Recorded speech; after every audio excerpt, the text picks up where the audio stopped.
Ini bagaimana minat baca? Minat baca harus ditumbuhkan. Tapi kalau boleh saya usul satu lagi yang lebih penting. Daya baca. Minat baca kadang-kadang tinggi, tapi baca WA. Betul, bangun tidur baca. Bangun tidur tulis, tapi tulis WA. Nah, WA pun kalau agak panjang skip. Betul tidak? Iya. Nah, jadi usul saya daya baca. Karena daya baca itu membuat kita punya stamina di dalam membaca dari depan sampai belakang. Kalau saya merasa beruntung, ibu dan ayah dulu seorang pendidik, saya diarahkan tanpa merasa. Saya ini sukanya main sepeda, sukanya sepedaan. Tapi dilarang sepedaan di luar kampung. Di luar kampung itu artinya hanya boleh di jalan tanah. Kalau ke jalan aspal nggak boleh. Dulu indikatornya kampung itu kalau tanah, jalan kampung nggak boleh ke aspal. Dan saya ingin sekali ke aspal.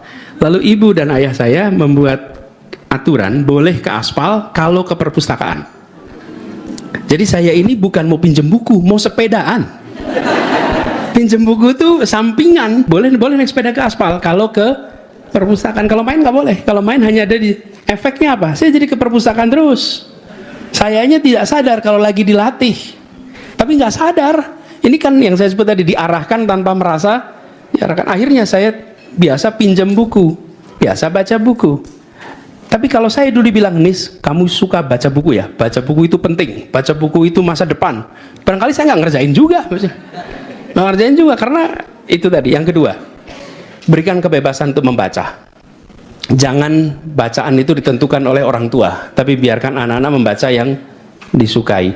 Menurut saya hari ini banyak sekali teknik-teknik yang bisa dipakai, tapi yang penting biasakan. Taruh buku di ruang tengah rumah, buku apa saja, taruh buku di situ.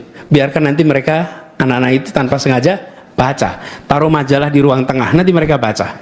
Jangan buku dan itu disimpan di tempat-tempat yang tidak mudah dijangkau. Buku itu selalu ada di tempat yang bisa dijangkau oleh semua.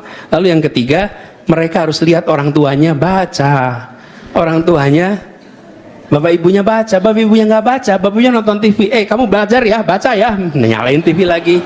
Bapak ibunya Netflix, anaknya suruh cerpen. Nggak bisa. Bener gak?